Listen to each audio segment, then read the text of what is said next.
Hey everyone, and welcome to today's Explainer. We often look for these really complicated answers to our most fundamental human challenges, especially when it comes to keeping a relationship strong under stress. But honestly, sometimes the most profound blueprints are just hiding in plain sight, wrapped up in short stories passed down through generations. So today, we're going to deeply deconstruct the harmony of Ahmed and Asha. It's a deceptively simple folktale that is, frankly, an absolute masterclass in relationship resilience. Right off the bat, I want you to hold this question in your head as we break down this micro story of a couple who actually figured it out. What is the true secret to a happy family? Is it just pure affection? Is it having endless resources? Or is it something far more intentional? The story we're diving into strips away all the modern noise and isolates the exact variables you need to build a partnership that doesn't just survive, but totally thrives. All right, let's look at the agenda for today. We'll meet Ahmed and Ayesha, look at the trial of sickness, the power of reciprocity, a village example, and finally, the ultimate moral. Section 1. Meet Ahmed and Ayesha, the baseline of love. So, our story kicks off in a small village with Ahmed and Ayesha, and we learn right away that they share a powerful foundation.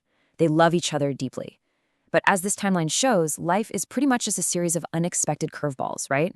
We move from that initial foundation of love to Ahmed suddenly getting sick, to his recovery, and eventually to Ayesha facing her own difficulties.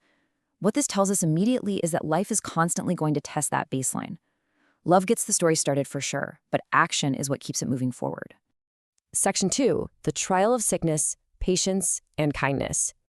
Well, things go sideways pretty fast in the narrative when Ahmed gets sick and is totally unable to work. This abruptly dumps the entire burden of the household squarely on Ayesha's shoulders. Now look closely at the specific words used here to describe her response. She didn't just technically manage the home or bitterly go through the motions. She did it specifically with patience and kindness. It highlights that how you handle a crisis is just as critical as the fact that you handled it at all. She anchored the situation emotionally while he was extremely vulnerable. And this next part is absolutely crucial. After a few days, Ahmed recovers, but the story doesn't just skip to the next dramatic event. It specifically pauses to note that he explicitly thanked Ayesha for her support. Acknowledgement is a real game changer here. Ahmed doesn't just quietly get back to work and assume she knows he's grateful. He actively voices it. That validates her hard work and reinforces their bond before the next storm inevitably hits. Moving right along to Section 3, the power of reciprocity, working together. Now, here is the ultimate test of any true partnership, the role reversal. We just saw Ahmed sick and Ayesha stepping up, but later on, when Ayesha faces her own difficulties, Ahmed immediately jumps in to help her in return. And this perfectly illustrates the unselfish balance of their marriage. When she is struggling, he is right there. There's no keeping score. There's no IOUs. It is just pure structural reciprocity in action. Which gives us this fantastic working definition of teamwork derived right from their dynamic, solving shared problems with deep understanding and mutual respect. Now, it might sound incredibly simple compared to coordinating our crazy modern dual income schedules, but think about it. The relationship mechanics of this village teamwork remain exactly the same for us today. Whether you're running a small farm or coordinating corporate calendars and childcare drop-offs, that underlying requirement to tackle problems together with respect just doesn't change. The story specifically calls out these three active tools that Ahmed and Ayesha relied on to overcome their hardships. They worked together constantly. They respected each other always, and they solved problems with understanding. Notice how active these verbs are. Love is the feeling, absolutely, but working, respecting, and solving, those are the daily actions that sustain the feeling. They didn't let life just happen to them. They actively managed it together. Section 4, a village example. Private harmony, and public impact.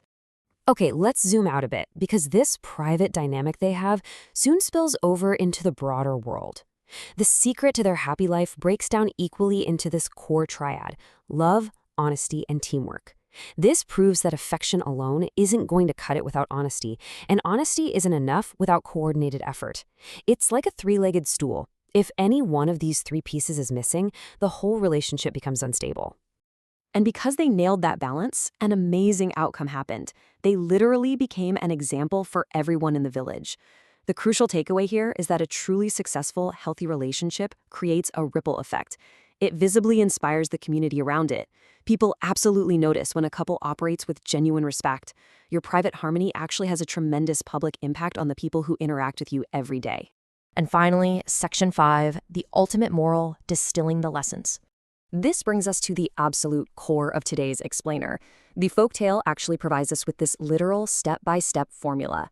Step 1 is love, which is your foundation. Step 2 is respect, the boundary that keeps that love safe. Step 3 is helping each other, the action that proves the love and respect are real. And step 4 is the inevitable result, a strong family.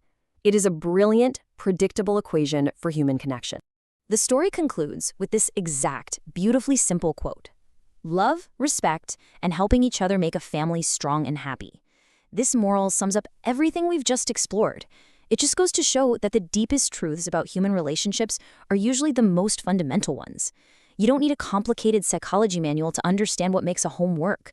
You just need to consistently apply these 3 principles, exactly like Ahmed and Ayesha did. So, I want to leave you with one final thought to close out today. As you reflect on the incredible reciprocal partnership of Ahmed and Ayesha, ask yourself, are you building harmony in your own village today? How can you actively apply these timeless tools of patience, honesty, and teamwork to your own relationships right now? The blueprint is right there in front of us. It's simply up to us to put in the work to build it.